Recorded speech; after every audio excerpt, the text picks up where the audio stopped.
Facebook, Instagram and all, how do they make money? They make money through ads. When businesses spend money on advertisement, that is how they make money. The more the user spends time on the platform, the more money they make. Yeah. So you just need to contribute to a user spending more time on the platform. If you are able to identify that, if you are able to identify what that is, the platform will support your profile. That's again like, consumer hacking something. Yeah. So it's all about identifying that tick. And all these top creators, right, be it on any social media platform, they are top creators because they found that tick. So as a digital marketer, that is what matters. You just need to find that tick, be it any platform that is there present in the present or that will come in the future. As long as you're able to find that tick, that is all that matters. Marketing has always been the important pillar of business. It is something that drives the revenue for companies by bringing in a lot of customers on board. In the current digital age, it revolves mostly around digital marketing. And today, we are here to address exactly what it is and how you can make a career in digital marketing. For that purpose, in this episode of Intellipaat podcast, we have called Mr. Vishal Dhanuka over the show again. For the last episode with him, we received a lot of positive responses through YouTube comments, emails, and our LMS portal. That is the reason why we decided to call him over and dedicate more time addressing the field of digital marketing. For those who don't know, Vishal has almost 15 years of experience in the field of digital marketing. Currently, he is the manager of digital marketing at the US-based company JustAnswer. Not only that, previously he has worked with one of the most important subsidiaries of Google, that is Google Operations Center. Throughout this podcast, he's going to talk about the new trends in the digital marketing industry and what you exactly need to do to get a job as a digital marketer. I believe this conversation is definitely going to help you better understand digital marketing. So make sure to stay tuned until the end of this podcast and hit that subscribe button to our Intellipaat YouTube channel to come across more such technical updates from our end.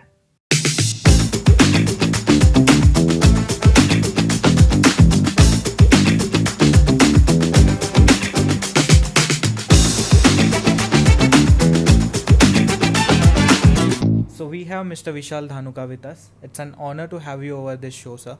So I'd like to begin this conversation again by going into your career journey that has been in the field of digital marketing, right? So you have 15 plus years of working experience in the field of digital marketing, and now you are renowned digital marketing manager at the company such as JustAnswer, which is a US based company and a very profitable organization. So I'd like to know about that transition. So how you got into the field of digital marketing and then transition into the role of that you are right now? Thank you for the question. So I would actually like to start with mentioning like exactly what has happened and how the transition has happened. If I could think of it like there's two parts to the story, right? The first part is more of an entrepreneurial journey, I would say, wherein I was self-employed. I was exploring things. I was doing a few things, breaking things and all. And then the other part was more structured, where I decided like, okay, it's time to put the foot down. Maybe I need to get a job and learn things in a more organized manner. And that's how the entire journey has been for me. I would say around 6 years of the initial journey. It started back in 2008, 2010, somewhere between that. I was just a kid. Okay, I was trying to explore a few things online. I stumbled upon a few websites, and I discovered like there are so many things online that you actually don't find offline. Connected with a few people. Looked at a few opportunities and found that I can actually leverage digital marketing to promote things. At that time, that was very new for most of us, and that wasn't even a career choice for many. Yeah, it was kind of very nascent at that time. Yes. So I started with that. I basically picked up a few things. I started doing some small experiments. Without knowing much, it was almost like an uphill battle for me. And as I went on with it, as I looked into this further, I started basically growing certain businesses. I started by growing like a website. I started with a small website, blogs. I started like a small kind of a business of my own. I experimented a bit. I was like, okay, maybe I can, if I'm able to grow something of my own, maybe I can do it for the others. Others, yeah. And I went on, I tried that for others. It worked. Who knew? Yeah, completely.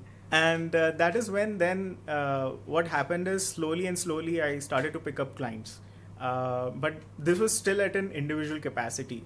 I just knew one thing, that I had a business that wanted growth, and I would find different ways of growing it. Today we call it growth hacking. At that time there was no word for it. So I would do that a lot. I would explore different things, and over a period of time I realized that there is a lot of things that I was not aware of, because I don't come from like a business background or anything as such. Even in my studies, I just studied commerce, but that's about it. I never really focused much on studies, to be honest. And that's the reason I realized that there's a lot of experience and exposure that I don't currently have. And I transitioned into the entire corporate world. It started with a simple job where I joined a HR firm. It was a nice transition. I had zero clue of what HR is, and there I learned more about HR while helping them in defining their marketing. The level of marketing that I was doing, because I was very passionate about it, I did not know limits at that time, and I would go in. I basically put my hands on almost all of the things that were there in terms of marketing. It was crazy, but at the same time, it was quite fruitful, because I was also learning at the same pace. And over a period of time over there, I ended up setting processes that are still followed to this day. So, which was quite rewarding, at least even something I can feel proud of. Yeah, today. completely. From there, I went into Accenture, because I wanted to understand how a big organization like Accenture functions. Now, this is an organization which has like lakhs of employees. Yeah. And the project that I was actually going into, that had around 400 plus employees. It was baffling for me to realize that, okay, there's an organization or there's a project that can have these many employees, and all of them function or work towards one single thing, which is whatever the work is given to them. So how did you happen to cope up with the change of these dynamics? It was quite tough initially. It was a lot of learning, because I was known for breaking things, but that did not work here. Yeah. So that's why then I changed the pace a bit. I did hear a few words from my managers at that time, but those were good things. There was a lot of learning overall, and I would definitely give a tip of my hat to my then lead, who did guide me across different areas. I did end up leading teams over there as well eventually, and it was a nice learning curve where I understood the importance of planning, organization, and overall a lot of details on how, if let's say there comes a time when I have to run such a big team, I will have all of those information. From there, I realized that a lot of work that I was doing was also adding a lot of benefit to different companies, right? So there were some large companies who were spending like millions of dollars a month, and I was handling their marketing for them and all. There was a lot of information that I was able to learn from, and also understand how different things worked. I wanted to leverage that at a much bigger scale, and that is how I ended up getting an opportunity in Google Operations, which I believe was a few years back. It was a very fruitful experience. Over there also, once I joined, it was amazing, because it was a very different transition from working for different clients to now working for one particular product. Yeah. And impacting that product directly is the level of work that I was doing over there. there was a lot of insights that I had on marketing, and I was also able to work with different developer teams and all who would basically directly code for Google Ads platform that we use. Oh, So I was able to provide my contributions for those platforms, and today I know that there are millions of advertisers who are using some of the features that I was able to provide to them. oh, that sounds fascinating. It was quite an experience. From there, then I got an opportunity in the current company, which is JustAnswer. They liked the different things that I had in terms of leadership, in terms of the knowledge, the culture, and they really wanted that. So even I judged quite well with different people that interviewed me, and that is how I made the decision to come here. It's a good company overall. It's a US based company. Not many know about it in India because Yeah. it's primarily US based, but it does a lot of good work in providing affordable professional services. So that like sort of ringed with me that this is something new, this is interesting, and today I work with them in going much deeper into the knowledge that I have and exploring that across so many millions of users. So initially you talked about degree in commerce, right? So you started from commerce and then getting into technical field such as digital marketing. So, there are a lot of people who are working in sales jobs or BPO jobs. So how could these non-technical people could transition into roles such as digital marketing? So what would be the career advice that you will give to them? That's an interesting question, but first of all, I want to clarify something, right? Digital marketing is not a technical role. Okay, this is digital marketing as a field itself is huge. Yeah. It does not require someone who needs to have technical knowledge or like a coding knowledge. There are roles related to that, but that's a part of digital marketing as a whole ecosystem. However, when it comes to digital marketing, there's, I would say, something for everyone, right? Like, for example, you see YouTube, you see Instagram. A lot of people over there, they promote themselves. They look at different ways of promoting the content that they have. Most of them don't even have the technical know-how, but they are able to do that because they understand what their users want. And the businesses are the same thing. Businesses wants to sell something to the users, which is of requirement. As long as someone has that intuition or understanding of what that is and what makes a user ticks, that's all is needed, right? So be it if you're in sales, if let's say you are maybe doing a call center job, maybe you're a fresher, or maybe you want to transition from a technical role to digital marketing. All of that is possible, and that's the beauty of it. It's not related to a specific area, but rather it's something that almost every different type of role can coexist with it. So in short, it's not a technical role, but at the same time there are all the different type of things. Like for example, there is PPC, which is advertising. You just need to have a proper understanding of how to write good copies or content, right? And understand what type of users are going to make purchases. There is SEO, wherein you are writing again helpful content to users so that the search engine can find you. There is social media, where you're connecting with users, you're engaging with users. You also have Google Analytics, you have data analytics in digital marketing, where you're identifying, analyzing data and then going into it.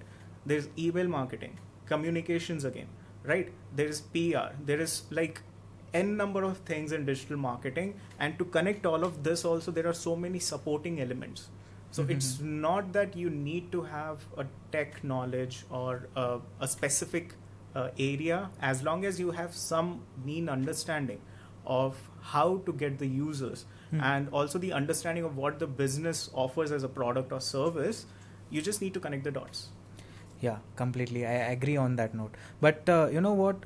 The main goal of business is to rank towards the top on search engine ranking page, right? That is we call as Google SERPs. So how do you achieve that with the help of on-page optimization, and how does that work? Okay, so that's basically, let's dive into SEO, right? That's your question. Yes. And just to clarify, let's take a step back and first understand what is SEO.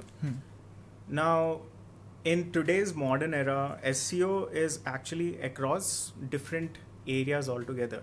There is obviously the normal SEO that we are aware of, which is nothing but optimizing your pages or web pages, websites for ranking in specific keywords. That's basically what SEO is. You're optimizing your search results on the like search engine pages.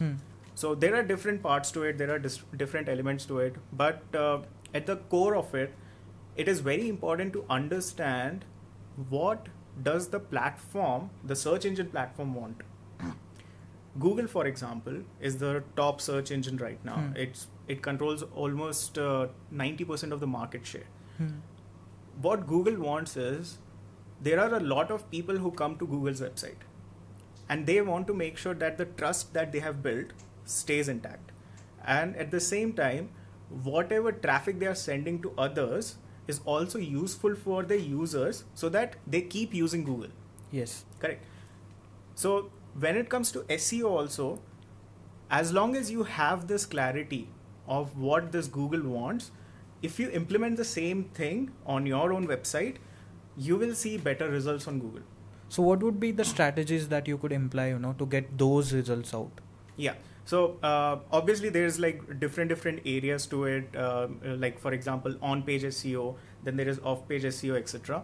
But on-page is nothing but, okay, so this is something that I usually say to others as well when people ask about SEO. What is the difference between these two, right? So in plain and simple things, on-page is what you are communicating to others. So let's say if I am a website, what am I communicating to the two particular stakeholders, right? There are two stakeholders. The first is your users who are visiting your website. Second is the search engines robots that are visiting your website. Yeah, web crawlers. Yes. So on-page SEO is all about optimizing for these two stakeholders, making sure that you're offering useful content to the users. And the second is to make sure that you're also making it readable by these bots.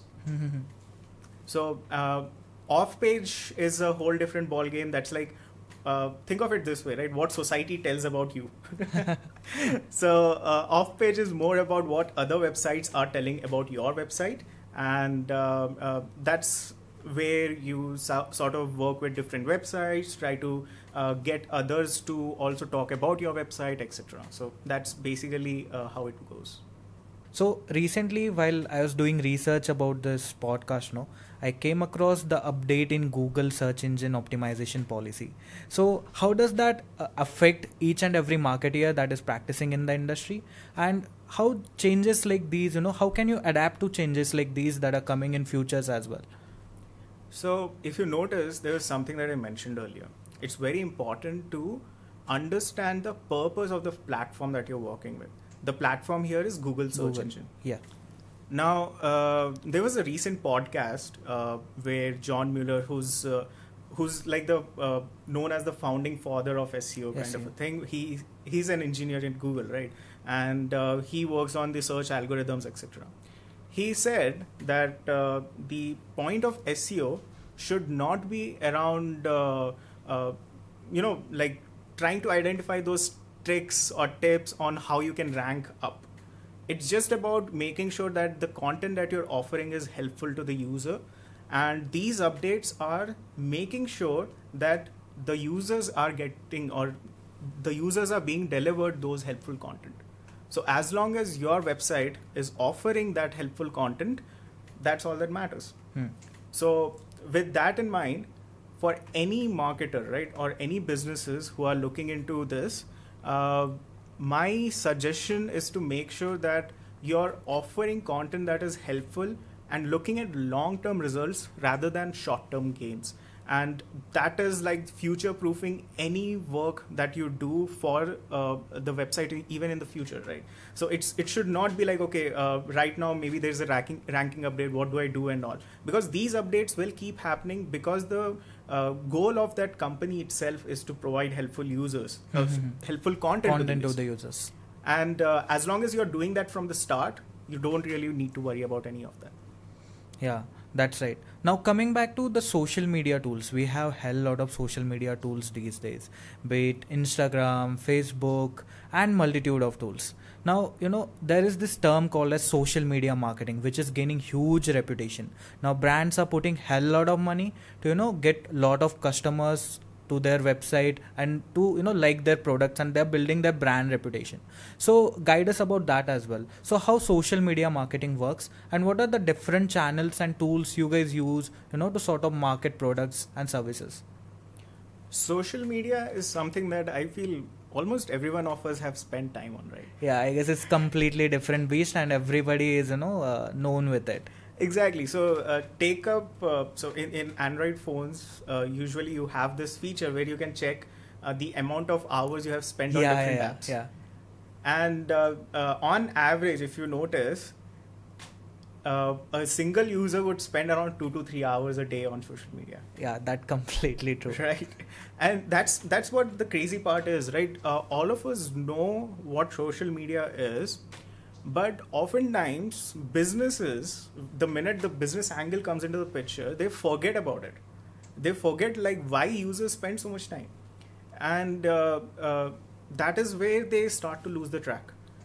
So when it comes to social media, I'm not going to go into what exactly it is, but basically from the business perspective and from digital marketing perspective, social media marketing is nothing but making sure that you're reaching your users and providing them the right content that they want.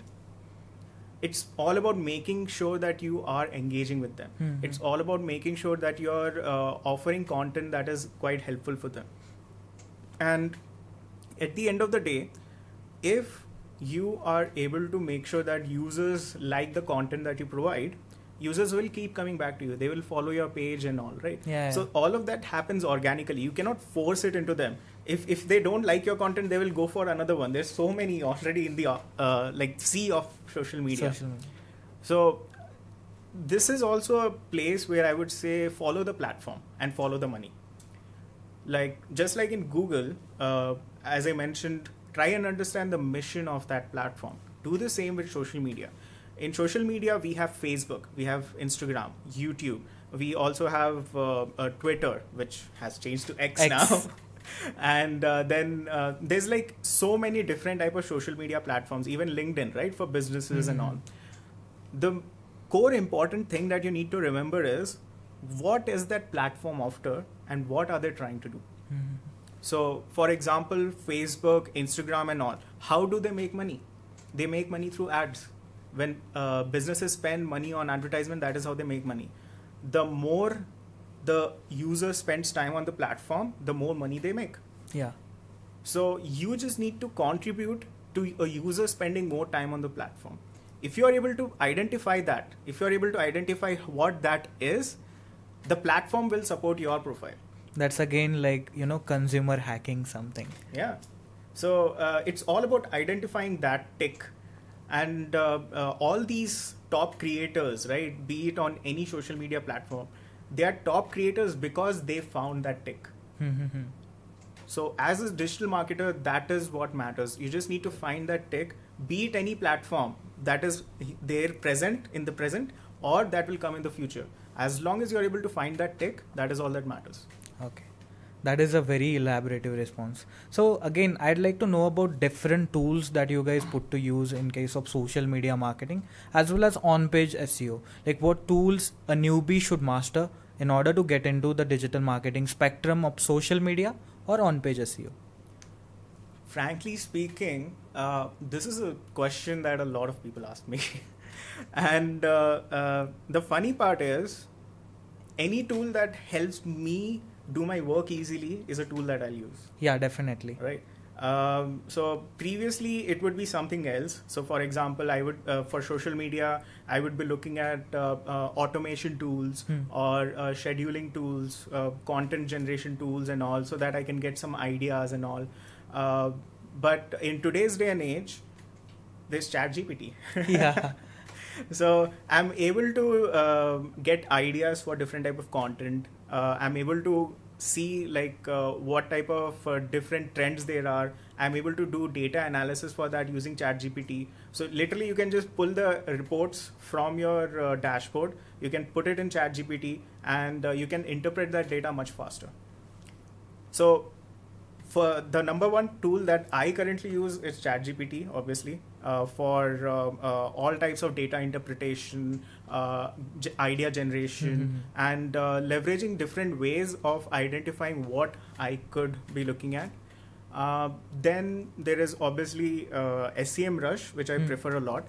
It helps with various aspects. So Keyword research and stuff. yeah, keyword research for PPC and SEO.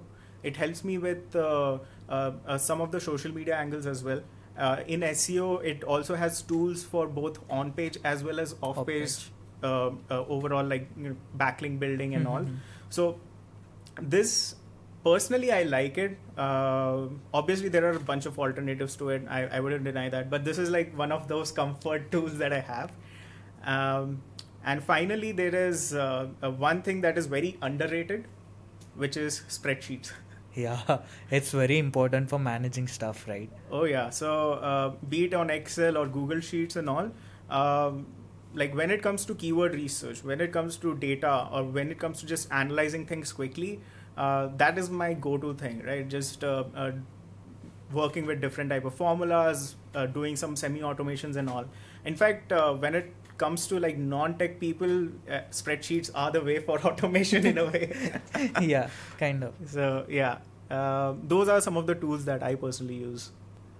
We talked about multitude of tools that help you with your day-to-day task, right? You talked about ChatGPT, one of the inception of generative AI, right? And it is impacting hell lot of life. But again, coming to our context, that is in SEO, there are few more tools that are coming into the market, be it voice search or the smart speaker concept. So how does SEO survive in the context of these tools coming into the play? That's a very interesting question. So when it comes to voice search, things have changed a lot in marketing, to be honest, right? Think of it this way. Previously, when someone wanted to search for something, they would be directly just searching for like, okay, let's say if they want to go to a restaurant, they would be searching for restaurants in the location that they are living in. So let's say if we are in Bangalore, so it will be like restaurants in Bangalore. But now, given how smart the search has become and how smart even the voice search has become, people don't ask that anymore. In fact, they would be asking for recommendations from the smart speaker, or they would be like, hey Siri. Yeah, completely. Get started, right? So in such a scenario, they would not say like, okay, in Bangalore and all. They would just say near me. Yeah. And that's a difference. Today, like 5 years back, 10 years back, all of this near me terms started popping up a lot. Yeah. And in today's day and age, if you are a local business, it is very important that you focus on near me as a keyword for your marketing and SEO. Same goes for long tail searches. So in SEO, there is something called as long tail keyword, which basically means that when someone's keyword or the search has a lot of words. Previously, people would not type a lot, right? They would be like, okay, 1-2 words and they are done.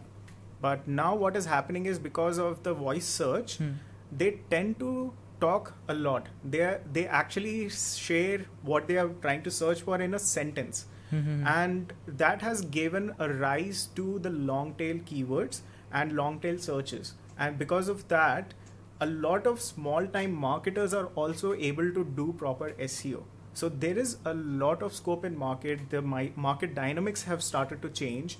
And the second thing is, with generative AI, there's also a lot of importance in something called as neural language processing. Yeah. Right.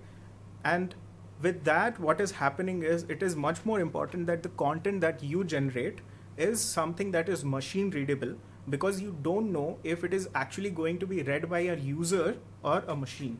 Because oftentimes when you're working with these smart speakers, they might relay the information saying that, okay, this information is coming from this website, source, and this is the summary of it. For it to understand that summary, it needs to be NLP easy. So basically, it should be easy for NLP to process it. And that is how it has basically changed a lot of habits that we have for search. For example, I was just so how this sorry to interrupt you, but how does this you talked about concising the content, the smart tools concise the content and they say it out to you loud, but how does this happen, right? So is this taken from metadata description that we have something in on-page SEO, or like it just dives through your article completely and passes the data that it needs to tell to the questioner? Yeah, I can see you have definitely given more thought into this. Yeah, that's good. So when it comes to this, it actually looks at different aspects, right? It's not just the metadata of your meta description, title and all. Usually these tools, at least the smart speaker and all, because they have already crawled your website, they have a proper index of the information that is available on your pages. So when you're asking these things, Google's crawler already has that information. And the Google AI or the voice search is basically using that information and communicating the same. Yeah. So that is basically how it works. Okay. Now coming to, you run a lot of campaigns, right? Be it social media or be it on Google Ads. So, how do these campaigns are evaluated? How the lead quality is checked and stuff like that? That's a very important question, because oftentimes we talk about digital marketing, but we forget like it is something that you do for a business. Yeah. And business talks in numbers. Yeah. If you're not showing the numbers, then what are you even doing? And one big mistake that I've seen a lot of beginners do is they always try to evaluate everything based on the final lead or the final sale. They forget the journey that a user has to take and what are the different things that happens in the journey. Like, for example, when making a purchase, you actually do some research. You don't just go like, okay, I want to make a purchase right now or something like that. You do a proper research in understanding why you want to buy this, or if this is a right price for you, if this is something that you want. There's a high chance that you might be comparing different services and then making the final decision. With this in mind, what happens is every platform has its own unique approach. So if I'm looking at Google Ads, for example, if I'm looking at search advertisements, I can definitely go ahead and advertise for purchase intent, because most people who are looking to make the purchase, those are the ones who are directly searching like, okay, cheapest something or way to buy this. But when you think of this like social media, when you think of email marketing and all, their usage becomes different, and the metrics etc that you track over there is very different. So you can definitely track sales, you can track traffic, you can track all of these different numbers like impressions and all for Google, but when it comes to social media, you should not just look at number of people who went to your website from it, but instead look at the engagement. How are people engaging? Are they actually talking to you? Are they engaging with the content that you're posting? Are they following your page or not? Because those become much more important for social media as a platform than something like Google Ads. Because over a period of time, this particular social media becomes like an asset, a digital marketing asset. It's completely a brand value, right? Yeah, exactly. It's brand value, it's your social capital, it's your social proof. You can leverage all of these things for not just promotion, but let's say we have all of these different things, right? Like wherein companies get hacked, legal data gets leaked or something like that. There are scams, etc. Part of digital marketing is to defend that and try to answer that as well, wherein obviously there's a bunch of things happening in the background, but you also want to make sure that the company's reputation is perfect. You can use social media as that particular asset and resource to ensure that the reputation is at a high end. You can make sure that you're properly responding and engaging to the users by using these techniques. And that is why for a digital marketing, it is very important to understand there is no one metric rules all kind of a thing. It's always that every single platform will have its own important metric to measure. Okay, that is quite elaborate answer. So there are other two aspects of marketing, right? Influencer marketing and affiliate marketing. So I'd like to know about what is the difference between these two terms, because most often people talk about we'll get the influencer marketing done, so they'll call over the influencers and get their product marketed, and same goes with affiliate marketing. So what is exactly the difference between these two different beasts? That's a good question, because what happens is oftentimes people confuse between the 2. Mm-hmm. In a very clear and simple manner, affiliate marketing is where you would be selling a product or reaching a particular goal, and you would get a commission for that. Mm-hmm. It's completely commission driven, wherein once you have done a certain thing or made the user do something, only then you get the money. Mm-hmm. Influencer marketing is not dependent on that. Influencer marketing is more about promoting something or talking about certain products or services where it is not directly linked with a commission, where it is not directly linked with a sale. As long as you are able to at least make a simple a post or content wherein you are leveraging your social capital that you have built, that's what influencer marketing is all about. So that's the major difference between the two. Okay, that was again a very good answer. So now we have come to the conclusive part of this podcast. So before we go, I'd like to ask about salary benefits that this field has an offer for us, be it social media marketing or be it on-page SEO or off-page SEO. So, I'd like to know what kind of salary figure a beginner can expect out of the field of digital marketing. Okay, so that's very important to know for anyone looking to get into this, right? And one thing that I would like to share is when it comes to a fresher or anyone who's entering into this, usually based on an independent study, I've gone through a few surveys for this as well, and based on some independent studies, what I've noticed is usually it starts at somewhere between 3 to 5 lakhs per year. And however, the best part is that as you learn from it, as you get the experience, as you get the exposure, the amount of learning is massive. And with all of that learning, what happens is you can leverage the knowledge that you have gained in easily 5xing or even getting 10 times of your initial salary within a few years if you do the right things, right? So that's how exponential digital marketing is. So initially it can be a little bit slow to start, but it picks up very quickly, because one thing that you need to remember is that it is a very important function of a business, and no business can actually survive without digital marketing. Yeah. So with that in mind, there are going to be businesses who understand the importance of it, and they will pay for the right candidate.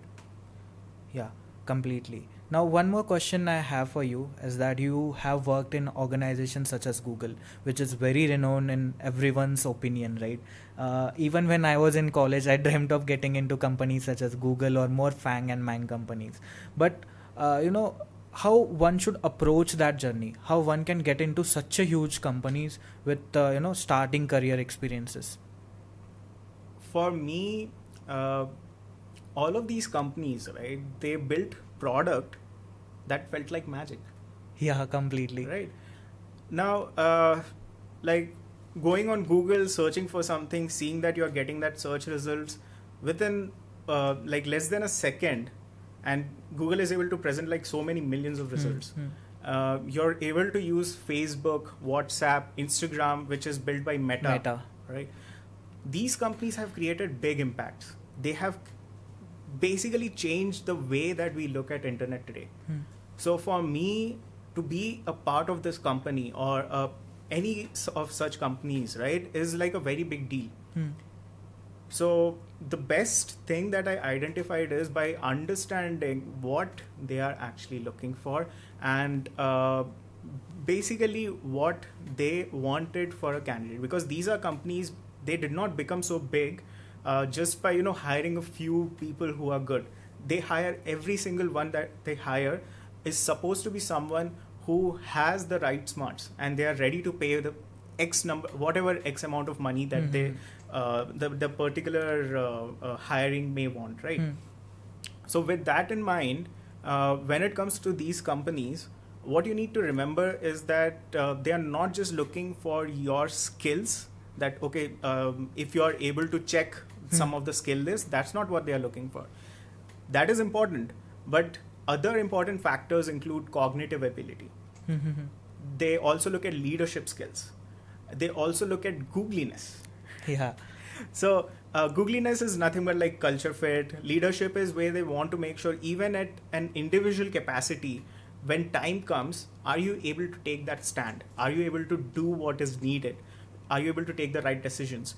Cognitive ability is more not about understanding your skills, but being able to differentiate and work with different situations, right? And the type of decisions that you make at that time. So all of these things are very important for them. And the best way for you to convey all of this is also what is important. So there are two things or two suggestions that I would like to give to everyone here, right? In terms of how you can also get into Google. The first suggestion is it's not just about what you know, but it's also about making sure that you are able to communicate that properly. So it's very important that you understand that you may be some brilliant mind, but if you're not able to communicate that in a proper way, then obviously they will not understand that. Yeah, completely. And the second thing is, when it comes to interview itself, there is something called as the STAR method. So when it comes to STAR method, STAR stands for situation, task, action, and results. So when it comes to the STAR method, what Google is looking at is trying to understand for a specific scenario or for a specific achievement that you got, what was the situation and what is the task, things that you wanted to do, what are the actions you took for them, and what is the result you got. So for an example, if I talk about it, situation, let's say if I got, maybe if I was able to get 10 million in sales, that's good. That's a number. But what does that number stand for? Is that 10 million after I spent like, let's say 20 million rupees or $20 million? Or was that something that I got from $1 million? Right? There are so many missing aspects to it. So if I'm able to provide that context by sharing different situation, like maybe there was a product launch, maybe for that product launch, I was able to do certain tasks or, get a list of tasks that I want to do. What are the actions I took for those tasks? And then based on that, what was the result and how it impacted the business? So once I have that, that's all that matters.